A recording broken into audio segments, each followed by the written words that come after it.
besar, tapi takut untuk memulai.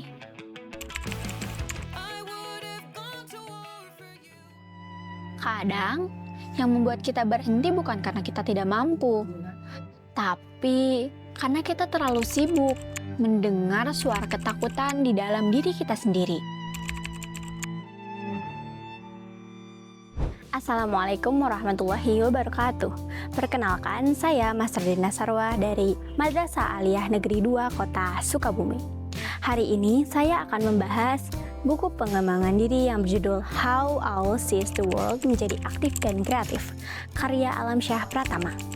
Buku ini diterbitkan oleh Psikologi Corner pada tahun 2017 dengan jumlah 120 halaman. Buku ini memiliki dimensi fisik 14x20 cm dengan ketebalan dimensi kurang lebih 2 cm. Buku ini pertama kali diterbitkan di kota Yogyakarta dengan nomor ISBN 978-602-6673-992. Cetakan pertamanya di bulan Desember 2017.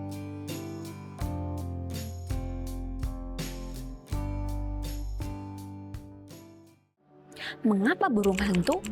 Karena burung hantu dinilai memiliki tatapan yang tajam, fokus, dan dapat melihat dalam gelap. Dari simbol inilah, buku ini mengajak kita untuk melihat dunia dengan cara yang berbeda. Tidak hanya melihat masalah, tetapi juga melihat peluang yang ada.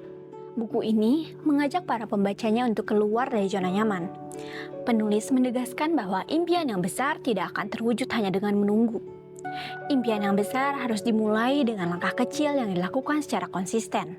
Buku ini juga mengingatkan kita untuk terus belajar, menggali potensi diri, mencoba hal baru, dan tidak pernah takut untuk menciptakan karya.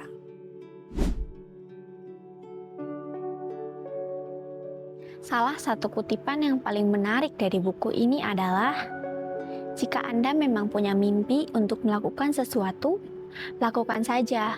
Jangan menunggu sampai Anda mengenal diri Anda sendiri. Karena boleh jadi, justru pengalaman itulah yang mengantarkan Anda lebih mengenal diri Anda sendiri." Bagi saya, kutipan ini sangat kuat. Karena banyak orang yang gagal bukan karena mereka tidak punya kemampuan. Mereka gagal karena mereka tidak pernah berani untuk memulai. Pesan dari buku ini sangat dekat dengan kehidupan remaja. Banyak dari kita punya keinginan yang besar, tapi seringkali berhenti karena takut salah, takut gagal, atau juga takut dinilai orang lain. Padahal, kreativitas justru lahir dari keberanian untuk mencoba. Kelebihan buku ini ada pada bahasanya yang ringan, santai, dan mudah dipahami. Buku ini juga berisi banyak motivasi yang cocok untuk remaja dan dewasa. Pembaca tidak hanya diajak untuk bermimpi, tetapi juga diajak untuk bertindak. Namun, buku ini juga memiliki kekurangan. Beberapa pembahasannya masih cukup umum seperti buku motivasi lainnya. Bagi para pembaca yang mencari panduan teknis secara rinci, buku ini mungkin terasa kurang mendalam. Selain itu, beberapa kiasan di dalamnya akan sulit dipahami oleh anak-anak. Kesimpulannya, buku How Owl Sees the World Menjadi Aktif dan Kreatif adalah buku yang mengajarkan kita untuk tidak takut untuk bermimpi dan tidak ragu untuk memulai. Seperti burung hantu yang dapat melihat dalam kegelapan, kita pun harus belajar untuk menemukan cahaya di tengah ketakutan. Karena terkadang, satu langkah kecil yang kita mulai hari ini bisa jadi awal dari impian besar di masa depan.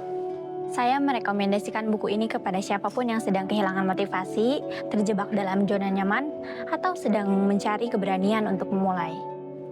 Jangan menunggu sempurna untuk melangkah, karena dari langkah pertama kita bisa tahu siapa diri kita sebenarnya. Demikian resensi buku How Owl Sees the World Menjadi Aktif dan Kreatif. Saya, Master Dina Sarwa dari Man 2 Kota Sukabumi. Salam literasi. Wassalamualaikum warahmatullahi wabarakatuh.